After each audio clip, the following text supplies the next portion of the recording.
நாம் தினமும் சாப்பிடும் காய்கறிகள், கீரைகள் மற்றும் பழங்கள் எங்கிருந்து வருகின்றன என்று யோசித்ததுண்டா? அவை எப்படி பயிரிடப்படுகின்றன? அவற்றை வளர்ப்பதில் என்னென்ன முறைகள் பயன்படுத்தப்படுகின்றன? மேலும் நம்முடைய உணவை வளர்ப்பதில் நமக்கும் ஒரு பங்கு இருக்க முடியுமா? இந்த கேள்விகளுக்கான பதில்தான் இயற்கை விவசாயமும் வீட்டுத் தோட்டமும். வணக்கம். என் இயற்கை தோட்டம் சேனலுக்கு உங்களை அன்புடன் வரவேற்கிறோம். இயற்கை முறையில் ஆரோக்கியமான செடிகளை வளர்க்க உதவும் எளிய வீட்டுத் தோட்ட குறிப்புகள் மற்றும் பயனுள்ள வழிகாட்டுதல்களை இங்கே தொடர்ந்து பகிர்ந்து வருகிறோம். முதலில் இயற்கை விவசாயம் என்றால் என்ன என்பதை பார்ப்போம். இயற்கை விவசாயம் என்பது இயற்கையுடன் இணைந்து பயிர்களை வளர்க்கும் ஒரு அணுகுமுறை. மண் வளத்தை பாதுகாப்பது, இயற்கை வளங்களை பயன்படுத்துவது, உயிரினங்களின் சமநிலையை பேணுவது மற்றும் நிலையான விவசாயத்தை ஊக்குவிப்பது. இதன் முக்கிய நோக்கங்கள்: மண் ஆரோக்கியமாக இருந்தால் தாவரங்களும் ஆரோக்கியமாக வளரும். அதனால்தான் இயற்கை விவசாயம் மண்ணை ஒரு உயிருள்ள அமைப்பாக மதிக்கிறது. இயற்கை விவசாயம் ஏன் முக்கியம்? ஏனெனில் மண் என்பது வெறும் மணல் அல்ல, அது கோடிக்கணக்கான நுண்ணுயிர்கள் வாழும் ஒரு உயிருள்ள உலகம். மண் வளத்தை பாதுகாப்பதும் நீரை சிக்கனமாக பயன்படுத்துவதும் இயற்கை உயிரினங்களின் சமநிலையை பேணுவதும் நீண்ட காலத்திற்கு மிகவும் அவசியம். நாம் உண்ணும் உணவு எவ்வாறு வளர்க்கப்படுகிறது என்பதைப் பற்றி சிந்திக்கவும் இயற்கையுடன் நெருக்கமாக இணைவதற்கும் இயற்கை விவசாயம் ஒரு வாய்ப்பை வழங்குகிறது. ஆனால் நம்மில் பெரும்பாலோர் விவசாயிகள் அல்ல.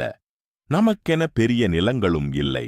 அப்படியென்றால் இயற்கை விவசாயத்தின் இந்த எண்ணத்தை நம் வாழ்க்கையில் எப்படி கொண்டு வரலாம்? அதற்கான மிக எளிய வழி வீட்டுத் தோட்டம் அல்லது மாடித் தோட்டம். வீட்டுத் தோட்டம் என்பது வெறும் செடிகளை வளர்ப்பது மட்டுமல்ல, நாம் உணவை உருவாக்கும் செயல்முறையில் பங்கேற்பதற்கான ஒரு வாய்ப்பு. ஒரு கீரையை நாமே விதைத்து வளர்த்து அறுவடை செய்யும் போது கிடைக்கும் மகிழ்ச்சி தனித்துவமானது. மேலும் நமக்கு தேவையான சில கீரைகள் மற்றும் காய்கறிகளை வீட்டிலேயே புதிதாகப் பெற முடியும். செடிகளுடன் செலவிடும் நேரம் மன அமைதியையும் இயற்கையுடன் ஒரு நெருக்கத்தையும் உருவாக்குகிறது. தோட்டம் அமைக்க பெரிய இடம் தேவையில்லை. ஒரு பால்கனி இருந்தாலும் போதும், ஒரு மாடி இருந்தாலும் போதும், சில தொட்டிகள் இருந்தாலும் போதும். முக்கியமானது ஆர்வமும் தொடங்கும் மனப்பான்மையும். தொடக்கத்தில் பெரிய திட்டங்கள் தேவையில்லை. 3 அல்லது 5 செடிகளுடன் ஆரம்பித்தாலே போதும்.